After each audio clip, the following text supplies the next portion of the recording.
Friends, எல்லாருக்கும் வணக்கம். நம்ம சப்ஸ்கிரைபர் அசைவ பிரியர்களுக்காக சிக்கன் சாப்பிட்ற அதே சுவையிலேயே மீல் மேக்கர் மிளகு பிரட்டல் எப்படி பண்ணலாம்னு பார்க்கலாம். ஃபர்ஸ்ட்டு ஒரு பாத்திரத்தில் தண்ணியை வச்சுட்டு தண்ணி நல்லா கொதித்ததும் மீல் மேக்கரை அதுக்குள்ளே ஆட் பண்ணிக்கிட்டேன். இந்த மீல் மேக்கர் இந்த சுடு தண்ணியில் நல்லா கொதிக்கணும்னு அவசியம் இல்லை ஃப்ரெண்ட்ஸ். ஒரு 2 மினிட்ஸ் போட்டு நம்ம இதை ஃபில்டர் பண்ணி எடுத்துடலாம். இப்போ இந்த ஃபில்டர் பண்ணி வச்சுருக்கிற இந்த மீல் மேக்கரை அப்படியே கொண்டு போய் நார்மல் வாட்டரில் ஒரு தடவை அலசி எடுத்துக்கலாம். இப்போ ரன்னிங் வாட்டரில் நல்லா ரின்ஸ் பண்ணிவிட்டு இதை நல்லா ஸ்குவீஸ் பண்ணி அதுக்குள்ளே இருக்கிற தண்ணி எல்லாத்தையுமே வெளியே எடுத்துடுறேன். சுடு தண்ணியில் போட்டு நல்லா பிழிஞ்சு எடுத்து இப்போ நம்ம மீல் மேக்கர் ரெடியாக இருக்குது. இதை வச்சு நம்ம எப்படி சோயா மிளகு பரட்டல் பண்ணலாம்னு பார்க்கலாம். இந்த டிஷ் பண்ணுறதுக்காக நான் ஒரு இரும்பு கடாயில் 4 டேபிள் ஸ்பூன் எண்ணெய் எடுத்திருக்கேன். எண்ணெய் நல்லா காஞ்சதும் இதில் 1 டீஸ்பூன் சோம்பு ஆட் பண்ணியிருக்கேன். சோம்பு நல்லா பொரிஞ்சு நல்லா பொன்னிறமாக மாறினப்போ 2 வரமிளகாவை கையிலேயே துண்டு துண்டாக ஆக்கி இதில் ஆட் பண்ணிக்கிட்டேன். இது ரெண்டுமே வதங்கிட்டு இருக்க அந்த நேரத்தில் ஃப்ரெஷ்ஷான கருவேப்பிலையை ஆட் பண்ணிக்கிட்டேன். இந்த இடத்துல ஒரு 1.5 வெங்காயத்தை நல்லா கட் பண்ணிவிட்டு இதில் ஆட் பண்ணிக்கிட்டேன். நான் எடுத்து வச்சுருந்த 100 to 150 grams ஆஃப் சோயா சங்க்ஸ்க்கு இந்த வெங்காயம் கரெக்டாக இருக்கும் ஃப்ரெண்ட்ஸ். இந்த சோயா மிளகு பிரட்டல் ஒரு ட்ரையான ஒரு டிஷ். நீங்கள் இது தண்ணியான ஒரு சாம்பார், ரசம், தயிர் சாதம், புலாவ் ரெசிபிஸ் எல்லாத்துக்கூடையும் வச்சு சாப்பிட்லாம். ரொம்பவே சூப்பராக இருக்கும். இப்போ வெங்காயம் நல்லா வதங்கினதும் இந்த இடத்துல நான் 1 teaspoon ginger garlic paste add பண்ணியிருக்கேன். இஞ்சி பூண்டு விழுது நம்ம எப்போ ஆட் பண்ணாலும் அந்த பச்சை வாசனை போகிற வரைக்கும் நல்லா வதக்கணும். நல்லா வதங்கின பிறகு நம்ம கட் பண்ணி வச்சுருக்க டொமேட்டோவை இதில் ஆட் பண்ணிக்கிறோம். நான் இதுக்கு 1 தக்காளி எடுத்திருக்கேன் ஃப்ரெண்ட்ஸ். 1.5 வெங்காயம் 1 தக்காளி எடுத்திருக்கேன்.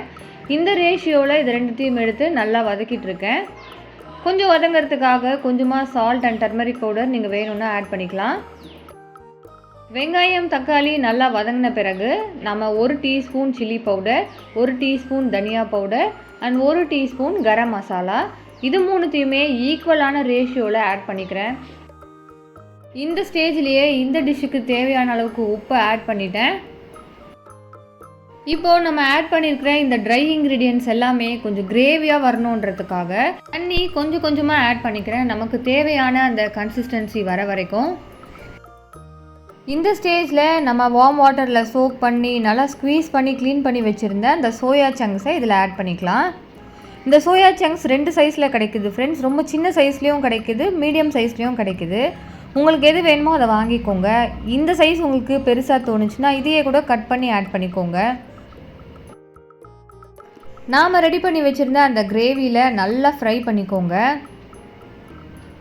இப்போ இந்த சோயா சங்க்ஸ் உள்ள வரைக்கும் இந்த மசாலா போகணுன்றதுனால இதை இப்படியே நம்ம கலந்து விட்டுட்டு கொஞ்சமாக நடுவில் தண்ணி தெளித்து விட்டுட்டு இதை அப்படியே க்ளோஸ் பண்ணி வைக்கும்போது அந்த மசாலா எல்லாமே அந்த சோயா சங்க்ஸ்க்குள்ளே போயிட்டு அந்த ஃப்ளேவர் எல்லாமே நம்ம சாப்பிடும்போது அந்த உள்ள சோயா சங்க்ஸில் இறங்கியிருக்கும்.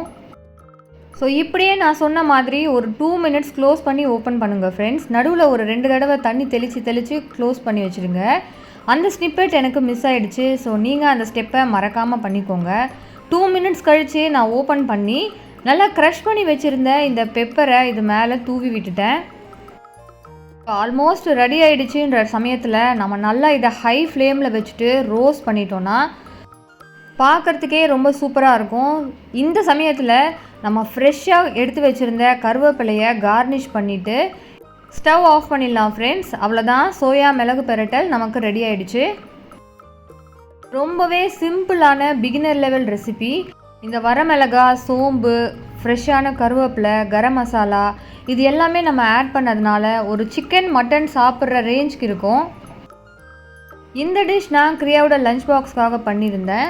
லஞ்சுக்காக கொத்தமல்லி புலாவும் இந்த சோயா சங்க்ஸ் மிளகு பிரட்டலும் பண்ணியிருந்தேன். எல்லா புலாவ் ரெசிபீஸ்க்கும் இது ரொம்பவே சூப்பரான காம்பினேஷனாக இருக்கும்.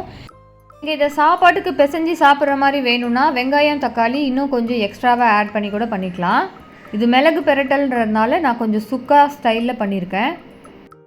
நீங்களும் கண்டிப்பாக இந்த டிஷ்ஷை ட்ரை பண்ணி பாருங்கள். உங்கள் எல்லாருக்குமே ரொம்பவே பிடிக்கும். இந்த மிளகா கிள்ளி போட்ட சாம்பாருக்கு இது ரொம்பவே சூப்பரான சைட் டிஷ்ஷாக இருக்கும். இந்த ரெசிபியை ட்ரை பண்ணி எப்படி வந்துச்சுன்னு எனக்கு மறக்காமல் ஃபீட்பேக் கொடுங்க ஃப்ரெண்ட்ஸ். அதோடு மட்டும் இல்லாமல் please support spice up with your like, share and subscribe. By.